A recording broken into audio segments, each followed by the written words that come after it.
Este es tu amigo y servidor Houston, que estás hablando vos, tiene 22 años de haber dejado la presidencia. Y sin embargo sigo como Johnny Walker, como Juancito el Caminante aquí. En realidad, el expresidente Arnoldo Alemán no es mi amigo. Él es un tipo muy dado a los refranes. Les habla con esa confianza a casi todos los periodistas, quizás para hacer más amena la plática. Estas palabras me las dijo cuando lo entrevisté en julio de 2021. Me recibió en la oficina de la fundación que lleva su nombre, ubicada en Managua. Conseguir la entrevista fue complicado, un trabajo de meses, pero al final accedió. Ya estando en su oficina, Alemán me pidió que le hiciera preguntas difíciles, o en sus palabras, que le tirara bola recia. Siempre aborda a los periodistas de manera conflictiva. Ese es su estilo de entrevista, una donde pretende ejercer el control. ¿Cómo le llamaría a ese acuerdo entre Ortega y la coalición? Tu silencio es significativo. Tenés una cortesía de contestarme una de las preguntas. Es la hipocresía de repente que por ahora no me gusta dar entrevistas.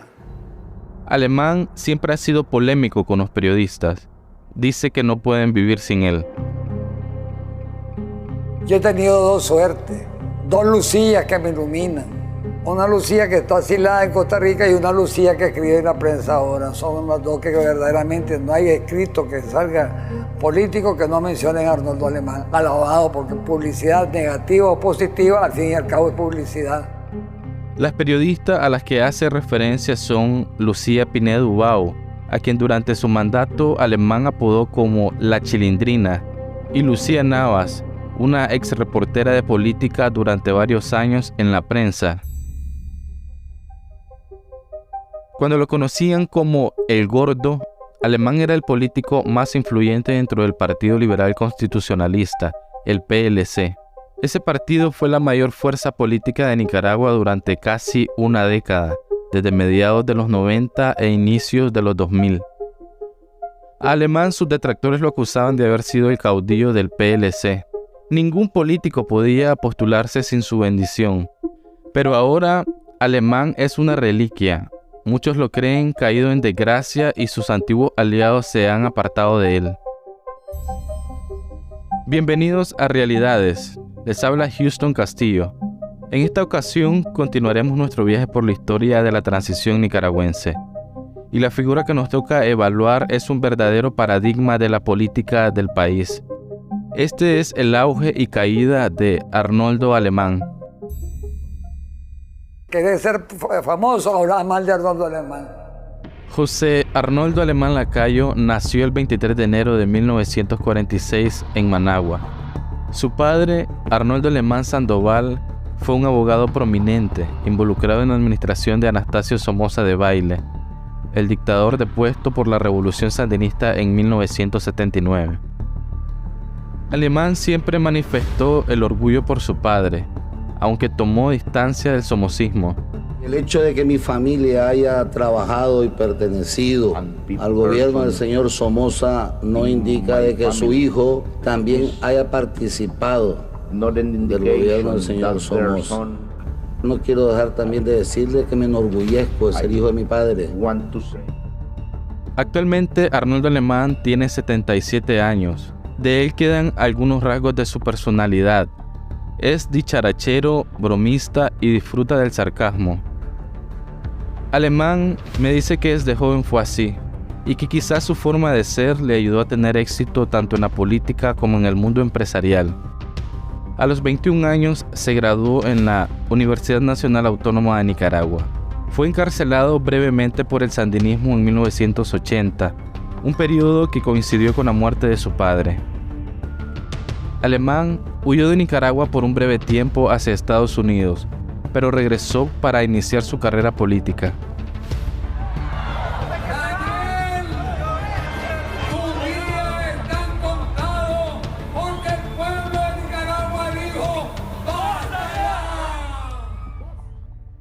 Cuando el sandinismo entregó el poder por la vía electoral en 1990, Arnoldo Alemán fue electo alcalde de Managua.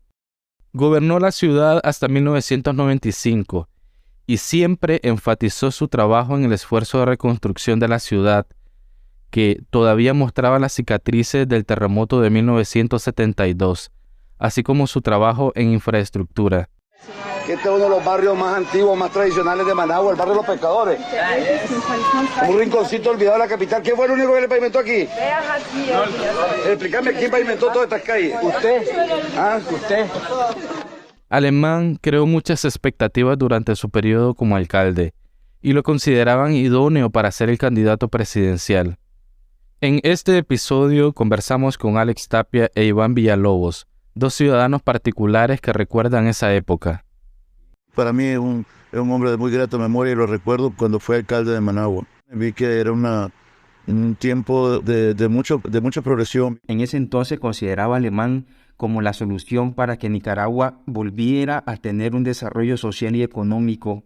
Un excelente alcalde, logró embellecer y restaurar la vieja Managua. Comenzaron la construcción de las carreteras. Vamos a generar empleos con salarios dignos. Juntos hagamos el cambio. Arnoldo Alemán, presidente. En octubre de 1995, Alemán renunció a la alcaldía para postularse como candidato a la presidencia.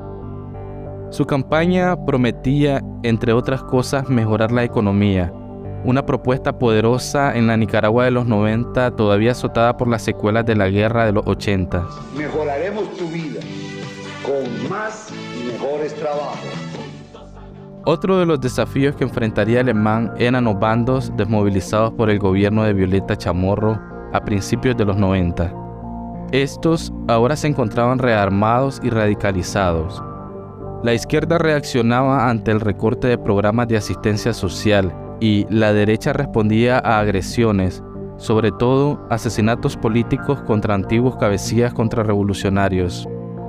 Por eso, cuando atentaron contra la vida de Alemán en enero de 1996, no fue evidente quién estuvo detrás.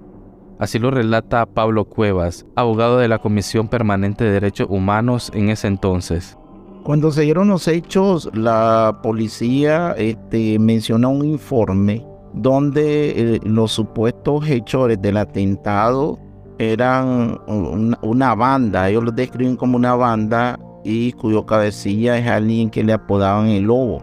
Pero nuestra promotora de la zona en sus investigaciones habla que en la zona del atentado operaban grupos que les llamaban recompas. Estos últimos eran miembros o exmiembros del MIN, del ejército y otra estructura del gobierno sanista en los años 80. Alemán triunfó en los comicios de octubre de 1996 con el 51% del electorado. Por segunda vez, Nicaragua le daba la espalda en las urnas al sandinismo y a su candidato Daniel Ortega. Salió electo el doctor José Arnoldo Alemán Lacayo como presidente y el ingeniero Enrique José Bolaños Gayer como vicepresidente de la República de Nicaragua. El 10 de enero del año 1997, Arnoldo Alemán recibió la banda presidencial de Violeta Chamorro. Hago un llamado a todos los partidos políticos sin distingo de nombres, sandinistas, conservadores, liberales, socialcristianos, etcétera, a que nos acompañen. Que por Nicaragua hagamos el esfuerzo de hacer una concertación nacional y poder llevar a cabo los cambios sin violencia que hemos propuesto para que la Nicaragua de todos sea una realidad. Y aquí hoy lanzo ese mensaje al comandante Daniel Ortega, que por Nicaragua, por esta patria de todos, hagamos las transformaciones para las clases menos poseídas, no sigan teniendo más sufrimiento y soportando más pobreza ni miseria. Alemán recibía una Nicaragua aún con secuelas de la guerra, la pobreza y todavía con un déficit económico. Por eso su agenda ultraliberal apuntaba a potenciar ese aspecto según sus criterios. Alemán negoció con el Fondo Monetario Internacional la condonación de un 80% de la deuda externa, tras una reestructuración del gobierno. Eso contemplaba limitar el número de empleados en el sector público y privatizar algunos servicios básicos como la energía eléctrica y las telecomunicaciones. Iniciando el mandato de Alemán, el Partido Liberal Constitucionalista era percibido como el más fuerte y el mejor organizado del país. El Frente Sandinista de Liberación Nacional llama a todos sus militantes, simpatizantes, afiliados, colaboradores y amigos a participar activamente en esta gran jornada de protesta nacional, tomando en cuenta que en las actuales circunstancias la actitud dictatorial del gobierno liberal no nos deja más alternativa que la lucha para defender las conquistas democráticas de la nación. Alemán enfrentaba desde esa posición a un frente sandinista que, aunque debilitado como segunda fuerza del país, aún poseía un amplio poder de movilización popular, las cuales llegaron a incomodar al mandatario. Él ha perdido, ya dentro de su desesperación de estar solo, quiere volver a los gritos de guerra. Yo le invito que alguna vez en su vida, ya que nunca lo ha hecho trabajar, que coopere, que venga a trabajar, que agarre un tractor, que agarre un arado, que siembre un árbol, que haga fructificar la tierra y no que haga vibrar las ametralladoras ni el ruido de los cañones. Este discurso duro de Alemán con el tiempo se fue dilucidando en 1998. El líder liberal pactó con Ortega. Alemán buscaba que al finalizar su mandato quedara como presidente de la Asamblea Nacional y en consecuencia obtener inmunidad. Para hacerlo posible, en el pacto, Ortega y Alemán se repartieron las cuotas de poder en el Estado, entre su partido y el Frente Sandinista por toda la administración. Alemán también redujo el umbral de votos para reclamar la presidencia. De 45% pasó a un 35%, acercándose más al promedio de votos que el sandinismo obtuvo en los últimos 2 comicios. El resultado de estos acuerdos se materializó a finales del mandato de Alemán con una reforma constitucional que creaba nuevos cargos en la Corte Suprema de Justicia y la Contraloría General de la República. Todos esos cargos de alta jerarquía eran repartidos entre los leales de uno u otro partido. Alemán buscaba establecer un bipartidismo que sacara del juego a todas las demás facciones y obligara al liberalismo a escogerlo a él a perpetuidad por temor a Ortega. La comandante sandinista Mónica Baltodano, quien entonces era diputada en asamblea por el Frente Sandinista, habló al respecto en el programa Esta Semana en febrero de 2018. Nosotros estábamos, yo en ese momento era diputada, junto con otros diputados no estábamos de acuerdo y el amarre se comenzó ya a ver más claramente en el año 98. Ese año hubo un congreso, el 18 de mayo. Al cerrar ese congreso, en el discurso central de Daniel Ortega, él habló ya de los entendimientos y del pacto, a pesar de que ese no había sido un tema del Congreso, y mostró claramente su deriva pactista.